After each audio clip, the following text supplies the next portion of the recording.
A gente aprende, mas na hora de falar, a gente tem que ter aquela responsabilidade de pelo menos estar esforçando para viver, né? Porque não adianta eu querer que o outro viva, sendo que eu pelo menos não esforço. Então, quando a gente vem fazer o Evangelho, é muito bom por causa disso. E hoje, como já foi anunciado, ação da prece, transmissão do pensamento. Eu gosto de iniciar minhas palestras fazendo como se fosse uma irradiação.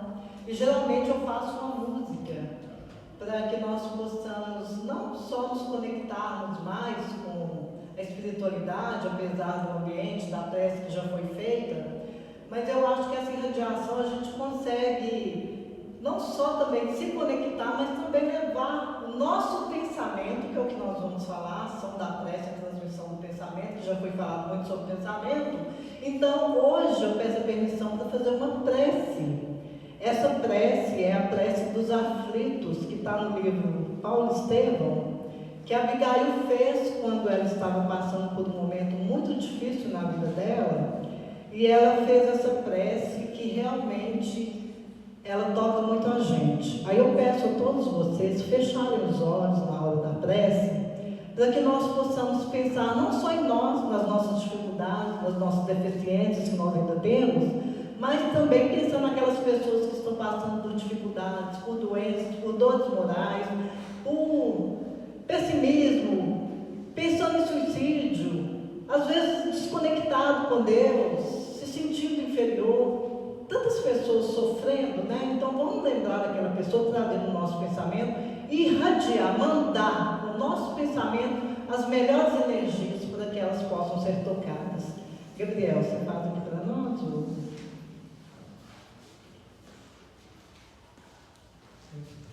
Vai nos auxiliar aqui, né, gente? Então, vamos fechar os olhos, que Abigail, na hora do maior sofrimento, ela se conectou com Deus ao falar: Senhor Deus, Pai dos que choram, dos tristes, dos oprimidos, fortaleza dos vencidos, consolo de toda dor. Embora a miséria amarga dos prantos do nosso erro, deste mundo de desterro, rogamos por vosso amor. Nas aflições do caminho, nas noites mais tormentosas, vossa fonte generosa é um bem que não secará. Sois em tudo a luz eterna da alegria e da bonança, nossa porta de esperança que nunca se fechará. Quando tudo nos despreza, no mundo da iniquidade, quando vem a tempestade sobre as flores da ilusão, ó Pai, sois a luz divina, o cântico da certeza, vencendo toda aspereza, vencendo toda aflição. No dia da nossa morte, no abandono ou no tormento, trazei-nos o esquecimento da sombra, da dor, do mal. Que nos últimos instantes sintamos a luz da vida, renovada e redimida, na paz ditosa e imortal. Então, com essa verdadeira prece, com essa sintonia, né, com essa oração que nós já irradiamos, vamos entender um pouquinho então sobre a prece, a transmissão do pensamento. A gente vê hoje em dia a ciência, com a sua tecnologia muito avançada, invenção de vários aparelhos, vários meios de tratar as dores do corpo, as doenças físicas, né? Então, muitos medicamentos aparecendo, aparelho de todo tipo, são vários testes, né? Tudo que a tecnologia vai trazendo para o avanço da ciência para curar, auxiliar nas dores do corpo físico, a gente vê que não é só isso ainda. Porque hoje em dia, muitos cientistas já estão estudando nas faculdades, nas universidades, não só do Brasil, mas nos Estados Unidos, no mundo inteiro, médicos, cientistas estudando e chegando à conclusão que para curar as doenças do físico não bastam apenas medicamentos, aparelhos, mas também um acompanhamento com o ser para detectar doenças consideradas doenças da alma. E eles então estão chegando à conclusão que alguns sentimentos, como raiva, rancor, orgulho, medo, egoísmo, são esses sentimentos que a maioria de nós ainda temos, não é, gente? Se a gente for olhar aqui, a gente tem o mesmo, às vezes, um pouquinho de todos ainda. Mas que esses sentimentos são o cerne de toda doença do corpo físico. Isso a ciência descobriu, os médicos descobriram. Então eles estão chegando à conclusão que para tratar a doença do corpo físico é necessário também olhar para o lado espiritual, que literalmente a saúde do indivíduo é influenciada pelo seu estado de espírito. Não é interessante? Eu fiz uma pesquisa, não vou ficar falando aqui em números, não vou ficar falando nome de ninguém, porque tem uns nomes de médicos que a gente não entende, mas é muito interessante essa pesquisa dos cientistas quando eles chegam a essa conclusão, porque eles vão vendo que a ciência, por mais que é poderosa, que a gente sabe, gente, antigamente fazer uma cirurgia não tinha sequer uma anestesia. Já pensou? Abrir o corpo da gente, às vezes, tirar um órgão ali que está com problema sem anestesia nenhuma. Olha só, Deus permitiu de vir anestesia. E são vários medicamentos que a gente vê que vai só tirando a dor, por mais que às vezes um câncer terminal, a pessoa está ali sem sentir, bem dizer, dor nenhuma. Porque Deus permitiu isso. Então a ciência tem que ver que existe algo maior, algo superior do que a inteligência apenas. E é muito interessante quando eles chegam a essa conclusão. Aí o médico falou assim, ó, queremos mostrar que é possível prevenir a doença tratando a espiritualidade primeiro, por meio do perdão e da gratidão. Olha só, porque eles acreditam que o perdão e a gratidão é possível controlar, por exemplo, a pressão arterial. Então, quem tiver com pressão muito alta aí, vamos olhar o que nós estamos fazendo da nossa vida aí. Porque quando a gente fala em doença, muitas vezes a gente fala assim, mas isso eu trago de outras encarnações, eu fiz isso, eu fui mal, eu peguei os escravos, né, todos os escravos, eu era rei, eu era rainha, porque todo mundo era rei lá agora, né? E eu pegava os escravos e fazia maldade. Aí no livro, lá no Evangelho, no capítulo 5, bem-aventurados os aflitos, eles falam que a maioria das nossas aflições são de causas atuais. E aí os médicos vêm constatando que a maioria das nossas doenças e enfermidades vem por causa disso. Falta de perdão, medo, pessimismo, pensamento destrutivos, a gente não acreditar, igual foi falado, igual a Renata bem trouxe para nós, o pensamento, a gente, eu não, quem sou eu, não sou capaz. Então, gente, isso vai construindo dentro de nós dificuldades e vai trazendo a doença física. Aí ele continua falando assim, além de reforçar outras atitudes positivas, como solidariedade, compaixão, humildade, paciência, confiança e otimismo. Então são sentimentos que a gente deve ir construindo para que aos poucos a gente vai eliminando do nosso corpo físico as doenças. E ele continua também falando assim, tanto o povo brasileiro quanto o americano são religiosos, acreditam na força da oração e na proteção de Deus. O médico precisa valorizar a dimensão espiritual do paciente para integrá-lo ao tratamento. Então, muitos médicos hoje em dia, quando a gente vai lá no consultório, eles já perguntam como que é a vida da gente, se a gente teve alguma dificuldade no lar, como é que está, se eu estou com raiva de alguém. deixar trabalhar esse lado, para ver a causa da minha enfermidade, da minha doença, para buscar o tratamento. Não é bacana isso? Porque está tudo conectado. Então, aí a gente vai percebendo que, com certeza, a gente precisa, então, de estar lutando para poder mudar isso aí dentro de nós. Porque eles, lá na pesquisa, falam que no início dos ano 2000, por exemplo, não podia jamais o médico falar sobre espiritualidade.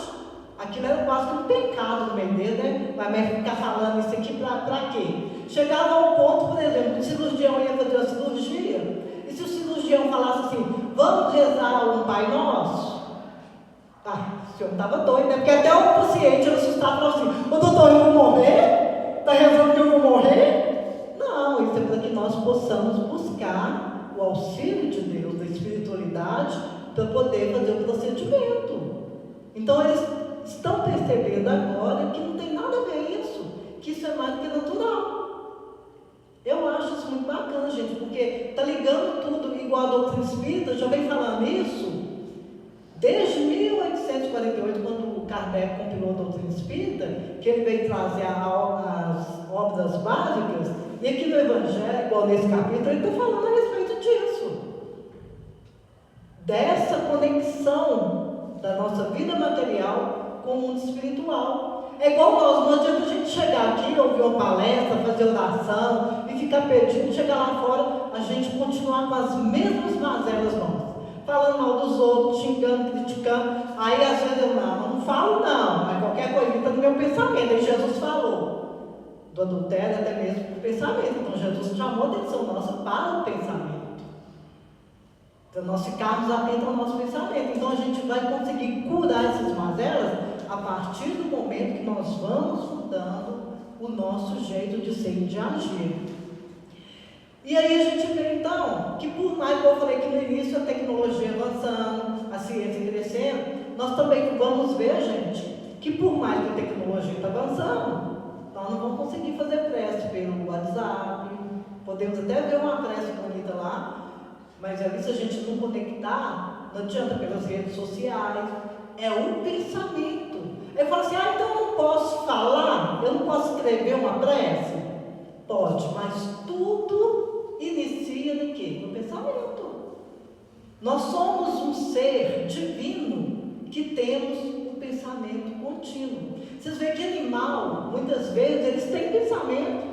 É bonitinho quando a gente fica olhando os pets, e tem uns que parece que tem realmente ali, que pensa nas coisas, a gente fica até bobo de ver, né? Às vezes cachorrinho, gato. Outro dia eu estava vendo um vídeo, eu achei tão interessante, como se fosse uma sacada de um apartamento, tinha aquela parte que é como se fosse um murinho, e depois tinha só uns, como é que chama? Uns canos igual da escada ali. Aí chegou o bebê e o gatinho acompanhando ele. O gatinho foi e pulou. Aí o bebê chegou, ficou olhando assim e pôs a mão no cano. O gatinho foi lá e ficou tirando, gente, a mão dele com a patinha. Aí o bebê ainda achou ruim, olhou para ele com cara ruim, afastou um pouquinho, foi lá e pôs a mão de novo. O gato pulou perto dele e ficou tirando. Porque, olha só, não tem pensamento, não estava sentindo na hora que tinha um perigo. Mas o pensamento de animal não é contínuo. Então, tem hora que a gente vê cachorrinho, a gente fala assim, gente, parece que está pensando.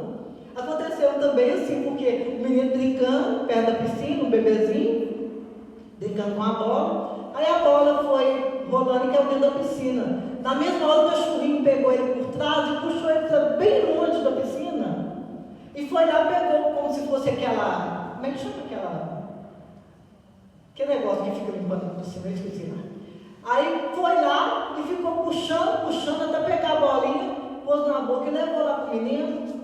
Olha só. Agora, imagina se um animal faz isso com um pensamento que não é contínuo, imagina nós que temos um pensamento contínuo, nós não valorizamos isso.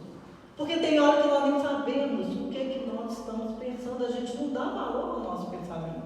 Tem hora que parece que a gente está pensando 4, 5 coisas ao mesmo tempo, mas não é realidade. A gente pensa uma coisa de cada vez, mas é tão rápido que parece que a gente pensa várias coisas. Então, olha a necessidade, a importância da gente pensar em coisas boas. coisas positivas, porque nós estaremos auxiliando não só a nós, mas também as outras pessoas, igual aqui Kardec fala isso, que através do pensamento, a ação da prece, ela é feita através do pensamento, porque aí nós podemos fazer a prece para nós e fazer a prece para os outros também, né? Aí quando a gente fala, por exemplo, eu estava falando dos médicos, tem um caso muito interessante de Richard Simonetti, que ele conta, Richard Simonetti até desencarnou já, o enigma do berço. Ele fala que no hospital de crianças, né, tinha um berço que ficava sempre no cantinho, e toda criança que era colocada naquele berço, ela parece que ela era mais calma, mais tranquila, ela não chorava tanto, ela alimentava bem, e no instantinho a criança tinha alta. Aí a enfermeira, observando aquilo, ela foi e procurou o médico que era responsável pela pediatria e falou com ele assim: doutor, está acontecendo algo muito estranho, um enigma aqui no hospital. Ele falou: o que é? É uma coisa que o senhor vai ter que decifrar. A criança que fica naquele berço, ela é diferente. Ela não chora tanto, ela é mais calma. E conta para ele tudo o que acontecia. Ele deu uma risada e falou assim: é realmente um enigma. Quem sabe não tem uma fada que fica lá do lado do berço ajudando as crianças? Ele falou: estou falando sério. Ele falou: também estou falando sério. Se não for uma fada, quem sabe o berço é feito de uma madeira especial, uma madeira que tem cura. Ele falou: olha, eu não sei, mas isso aí quem vai decifrar é o senhor, e eu não vou ficar entrando em discussão, porque o senhor está achando graça da minha cara. Então o senhor resolve essa questão. E saiu. Por mais que o médico estivesse achando, parecendo que ele não estava acreditando, ele ficou implicado com aquilo. E começou então a pesquisar discretamente, para não dar o braço a torcer, né? Ele começou a pesquisar e começou a analisar que realmente as crianças daquele berço eram curadas mais rápido. Observou, olhou, nada diferente, até que uma noite, era 10 horas da noite já, ele fazendo a investigação dele por conta própria, caladinho, ele observou que a enfermeira de plantão estava no corredor. E dentro do quarto, desse quarto, que tinha esse berço no cantinho, tinha uma senhora limpando o chão. Aí ele ficou discretamente observando o que ia dar aquilo. Ele viu que a senhora limpou, já era uma senhora mais idosa, e era assim, bem gordinha, já se sentindo muito cansada, muito suada. Aí a senhora foi limpando. Quando chegou perto do berço, no cantinho, ela parou, escorou no rosto, olhou para a criança, para o bebê e começou: mas você, ô anjinho, você está aí tranquilo, deitado, todo, igual um reizinho, e eu aqui, com uma dor nas costas, parecendo que ia arrebentar, parecendo que um trator passou nas minhas costas, e eu precisando de trabalhar, e você não precisa de fazer nada. Ah, mas lugar de anjinho não é aqui no hospital, não. Eu vou pedir a Deus por você. E ficava lá, tinha bebê que olhava para ela e ria. E ela falando: vou pedir a Deus por você. Então, todo aquele sentimento que ela passava na hora da faxina dela, que era no lugar que ela podia dar uma descansadinha, ela passava como se fosse uma oração para aquele bebê. Aí no instantinho o bebê tinha alta, era bem mais tranquilo. Aí o médico falou: eu descobri a fada madrinha, então é isso. No outro dia ele deu ordem para todas as enfermeiras conversarem com as crianças e pedir a Deus por elas. Então assim, a medicina vai vendo que tem que ter essa conexão com o alto. A gente vê que o sorriso no hospital, gente, tem os palhaços. Eu fui palhaço 15 anos, Patrulha da Alegria, é a coisa mais gostosa, que tem hora que chega lá, ou a gente fala: aqui não é lugar de criança não, mas quando a gente chega, às vezes as crianças com aquele aparelhinho na mão, né, de soro, às vezes com a cabeça rapada, mas elas vibram tanto, pula, brinca e sorri. Então eles falando da energia, do sorriso, de tudo, que realmente traz a cura, porque a gente fica para baixo, pessimista, reclamando, achando ruim de tudo, a gente vai só piorando a coisa. Então, quando fala da gente passar por esses momentos de dificuldade, a gente então vai vendo que as nossas dificuldades começam muitas vezes dentro de nós, no nosso íntimo. Aí quando nós mudamos essa energia, a coisa vai se restabelecendo. Mas aqui é necessário muita coragem para a gente mudar o nosso jeito de ser. Kardec, no Livro do Espírito, quando lá na questão 919, ele fala do conhecimento, de conhecer a si mesmo, a gente vê que não é fácil, não. Porque é muito mais fácil a gente apontar para o outro, a gente preocupa na sociedade, no meu marido, no meu vizinho, na minha esposa, no meu colega de trabalho, do que ver que a mazela está saindo de dentro de mim. Aí quando a gente começa a estudar a doutrina espírita, que vem falando tudo isso para nós, abrindo o nosso olho, o nosso coração, para a gente entender isso, muitas vezes a gente quer até abandonar. Porque tem hora que a gente fala assim, eu não estou dando conta. Eu estou ouvindo, estou aprendendo, parece que estou fazendo tudo errado. Aí começa aquele sentimento de culpa, mas não é para isso não. A gente está ouvindo, está aprendendo para a gente ter condições e força e coragem para mudar. Aí nós buscamos recurso na prece. Porque aqui Kardec fala a respeito disso, olha no item 11. Deixa eu ler só rapidinho aqui, ó. Pela prece, o homem chama para si o concurso dos bons espíritos que vêm sustentá-lo nas suas boas resoluções e inspirar-lhe bons pensamentos e adquirir assim a força moral necessária para vencer as dificuldades e reentrar no caminho reto se dele se afastou. Assim como afastar de si os males que atrai por sua própria falta. Então olha o que a prece faz com a gente. Aí ele continua falando assim, ó, um homem, por exemplo, vê a sua saúde arruinada pelos excessos que cometeu e arrasta até o fim dos seus dias uma vida de sofrimento. Ele tem o direito de se lamentar se não obtém a cura? Tem, gente? Eu estou com um problema, dificuldade, eu começo a reclamar porque eu não sou curado. Ele fala, não, porque poderia encontrar na prece a força para resistir às tentações. Então a gente não adianta falar assim, quanto mais eu rezo, mais a situação me aparece, porque tem gente que fala isso. Então não está rezando, não, porque Kardec fala aqui também que a prece é como se ela tivesse vários estágios e que está lá no mundo entre a terra e o céu, quando Clarencio vai explicar para André Luiz sobre isso, sobre a prece.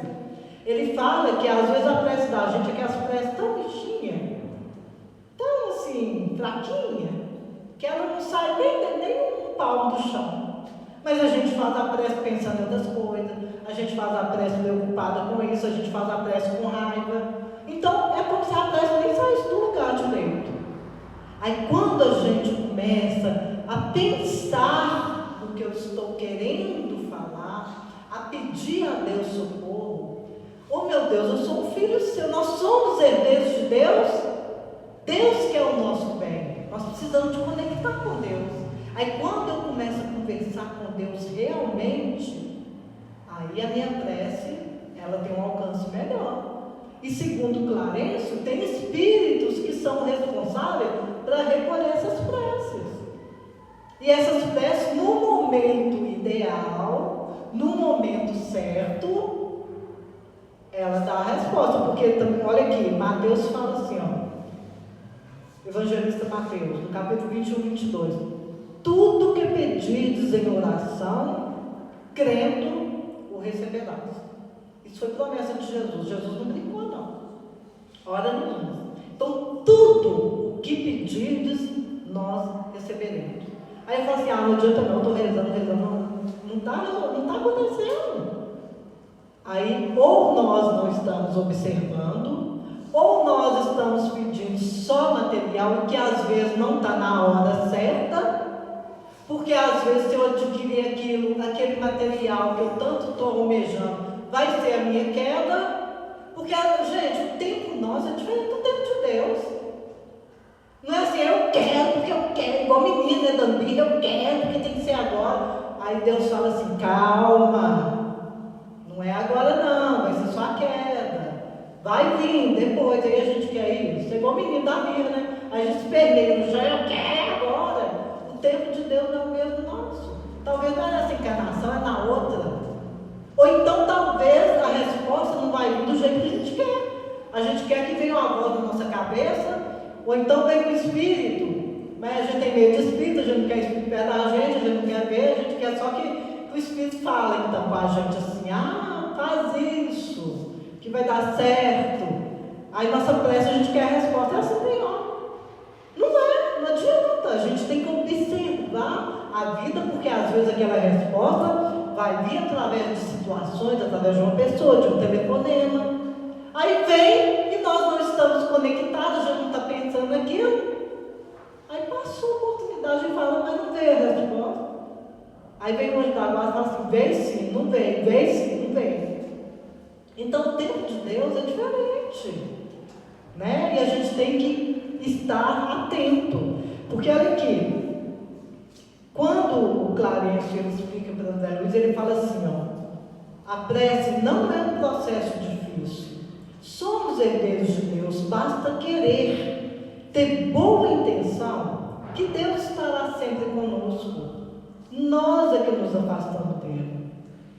Nós é que nos afastamos dele. Olha só, tem hora que a gente vê nos carros assim, eu sou fiel, Deus é fiel. Deus é fiel mesmo. Nós é que não somos, tem hora, né?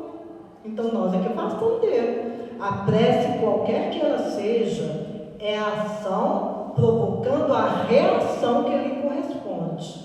Às vezes paira na região em que foi emitida, o que nós falamos agora, ou se eleva mais ou menos, recebendo resposta imediata ou remota, conforme as suas finalidades. O que nós não podemos é deixar jamais de fazer a prece, né? Porque senão a gente faz a prece e, Deus, eu te dou 15 minutos para você me dar a resposta. Deus, amanhã eu quero a resposta, como se nós mandássemos de Deus, né? Então vamos observar mais o que nós estamos pedindo, como que nós estamos pedindo, porque quando fala, gente, prece por pensamento, é porque não tem lugar, nós podemos fazer a prece em qualquer lugar. Às vezes a gente entra no ônibus, entra todo mundo com suas dificuldades, entra um lá triste, parece que está com a carinha triste, aí a gente começa a fazer prece por todo mundo, o maior e primeiro beneficiado seremos nós, com certeza. Então não existe lugar, não existe, eu vou ter que ajoelhar. Não, quando fala pensamento é porque é através do pensamento que eu vou emitir essas ondas de conexão com Deus. Aí, quando eu falo assim, eu comentei que é preciso muita coragem para a gente mudar, porque nós ainda temos muitos equívocos que nós trazemos milenares. A gente ainda tem muita falta de fé, a gente ainda tem muito medo, tem muita preguiça, tem tanta coisa dentro de nós que nós precisamos de mudar. E a doutrina espírita vem trazendo para nós nos estudos, nas reuniões, nos livros.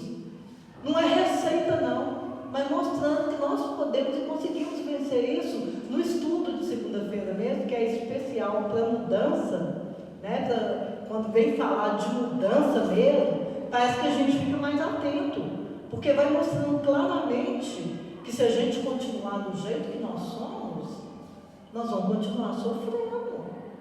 Que o nosso sofrimento é devido às mazelas que estão dentro de nós.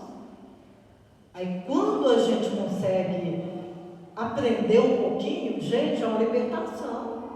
É como se aquilo tirasse de dentro de nós todo esse pessimismo e a gente começa então a ter mais vontade de ver, a ter mais otimismo, a ter mais alegria, e tudo isso vai atraindo só coisa boa.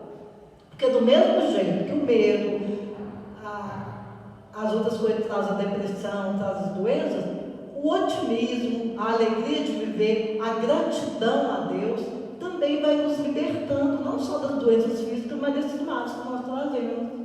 Então é recurso. Todo mundo está fazendo prece aí, gente? Eu acho engraçado quando a gente pergunta da evangelização, né? Ô, gente, vocês estão fazendo prece, oração?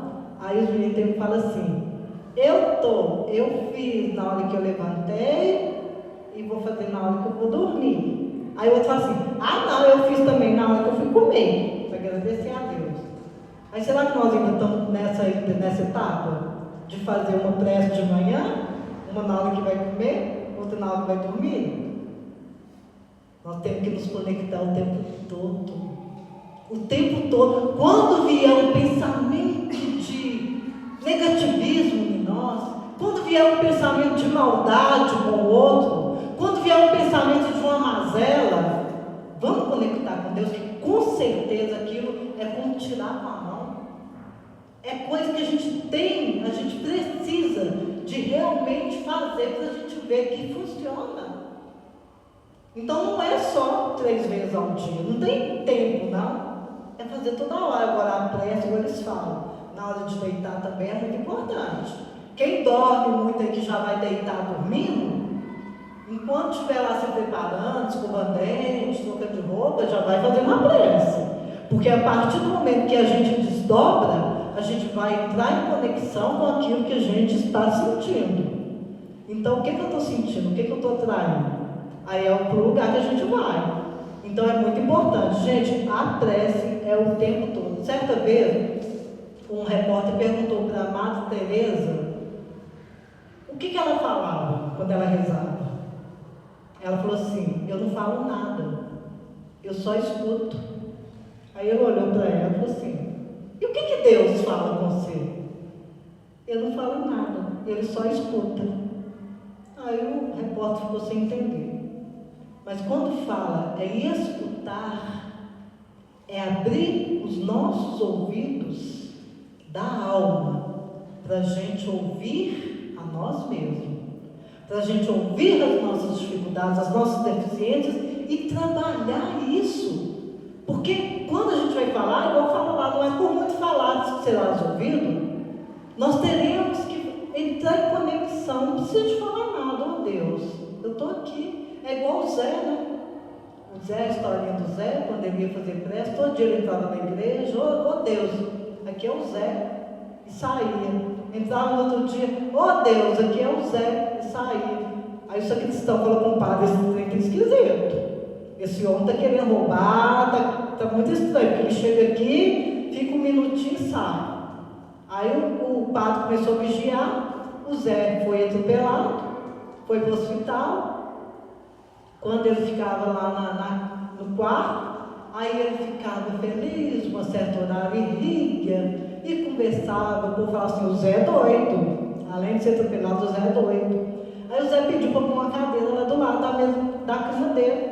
A enfermeira falou, mas por que ninguém vem te visitar? Oh, coitado do Zé, ninguém vem visitar o Zé, ele quer uma cadeira. Mas para que você quer uma cadeira? É porque todas as manhãs Jesus vem aqui me visitar. Aí ela veio demais e falou assim, e o que ele fala com você? Ele olha para mim e fala assim, oi Zé, aqui é Jesus, e vai embora. Então não são palavras, são pensamentos. A gente eleva o nosso pensamento. Gente, vocês já viram a dificuldade que a gente tem para fazer uma oração, uma prece, quando a gente é nervoso? Quando acontece alguma coisa, a gente fala assim, a hora que eu mais preciso, eu não consigo fazer prece. Oh Deus, eu estou passando por um momento aqui que está difícil, me ajuda aí. Depois nós conversamos direito, mas me ajuda. E pede com força para ver se a gente não acalma diante da situação. Então são esses ensinamentos que a gente vai vendo, que vai melhorando o nosso ser, que a gente vai conectando, que a gente vai melhorando a cada dia. E aí, para encerrar, tem uma poesia, que é uma prece de João de Deus, que ele fala assim, olha só que coisa mais linda, ele fala assim, meu Senhor, sábio dos sábios, Pai de toda a criação, põe a doçura em meus lábios e a fé no meu coração, sol de amor que me conduz, na vida em que me agasalho, enche meus olhos de luz minhas mãos de trabalho. Dá-me forças no caminho para lutar e vencer, transformando todo espinho em flores do meu dever. Pai, não te esqueças de mim, nas bênçãos da compaixão. Guarda-me em teu coração de paz e de amor sem fim. Então, é uma poesia, mas vamos falar com as nossas palavras que Deus vai entender e vai mandar recurso. Agora eu gostaria de chamar a Ilma para a gente fazer uma oração em forma de canção, e o Gabriel, tá? Para a gente cantar. E eu agradeço muito a Deus por esse momento, a gratidão em primeiro lugar.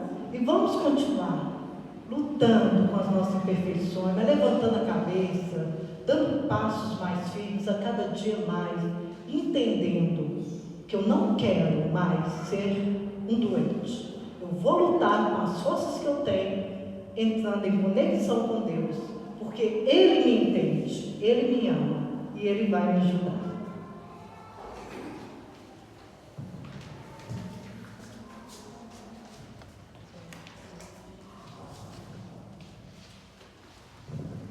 Com certeza nós vamos sair todos visitando o comportamento positivo, visitando algo, né?